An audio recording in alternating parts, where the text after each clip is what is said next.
Greetings, insiders. It's August 12th, and this week we're getting into why Herb Light wants to be the Miller Lite of cannabis.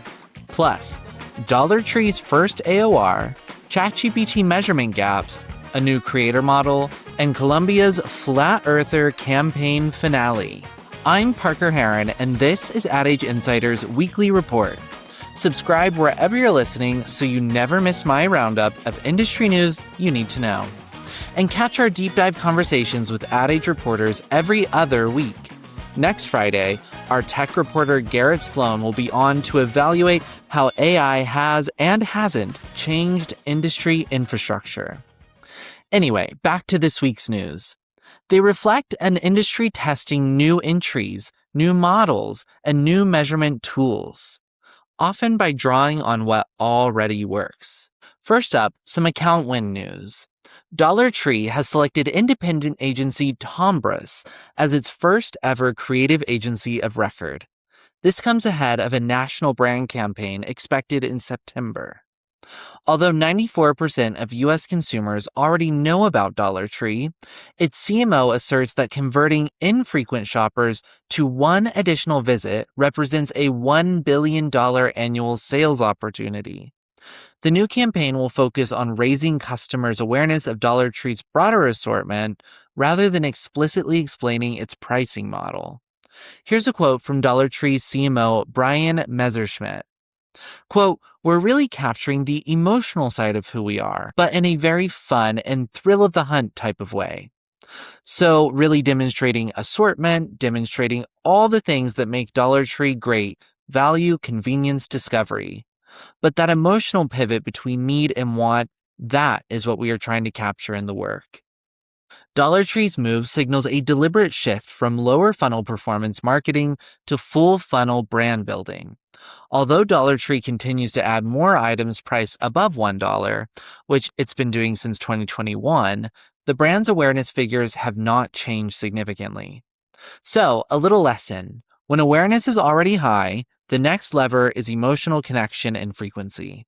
Next up, the co-founders of independent creative agency Quality Meats recently launched a cannabis beverage called Herb Light.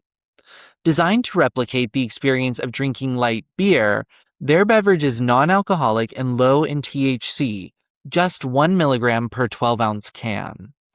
The packaging and advertising lean heavily on retro beer visual language, drawing from legacy brands such as Old Style and Schlitz.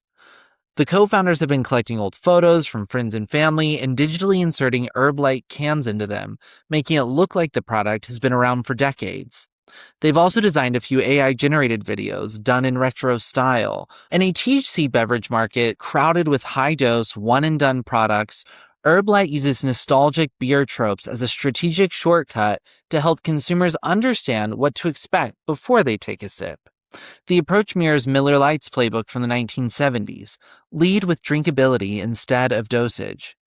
Basically, when entering a new category, borrowing an established framework, whether a format, a price point, or a visual language, can make a product feel familiar and approachable. Now for some tech talk. OpenAI's latest measurement updates give brands more reason to test ChatGPT ads, but not yet enough evidence to make the platform a major part of media plans. OpenAI has expanded its advertising infrastructure with new conversion tracking and measurement partnerships, including AppsFlyer and Kochava. This gives brands more tools to evaluate ChatGPT campaigns. However, meaningful gaps remain. Brand safety verification, prompt-level context, and independent measurement are not yet available. Here's an interesting quote from Rich Radden, CEO of Zephyr. Quote, "They're putting so much emphasis on lower funnel metrics in terms of conversions and activity and clicks. Big brand advertisers, they care about safety, suitability, adjacency, viewability. It matters because some agencies said early results suggest a strong return on ad spend at current modest budget levels. The question is whether that performance holds as spending scales, and whether ChatGPT ultimately competes for search or social dollars. So, treat ChatGPT advertising as an active test, not a proven channel. The infrastructure is building fast, but key safeguards that major brand advertisers require aren't in place yet. Now, how about a little download on a creator agency that actually gives creators a seat at the table? Here's the gist. 3 creator economy veterans have launched JERi, an agency with a new model. Traditional creator marketing shops typically bring creators in to make content for preset campaigns. But JERi embeds creators earlier in the process to shape campaign strategy, planning, and execution. This approach reflects a broader push to treat creators as strategic assets rather than distribution channels. This shift had already been gaining traction at Publicis, Horizon Media, and even PacSun, each of which introduced some version of a creator advisory structure in recent months.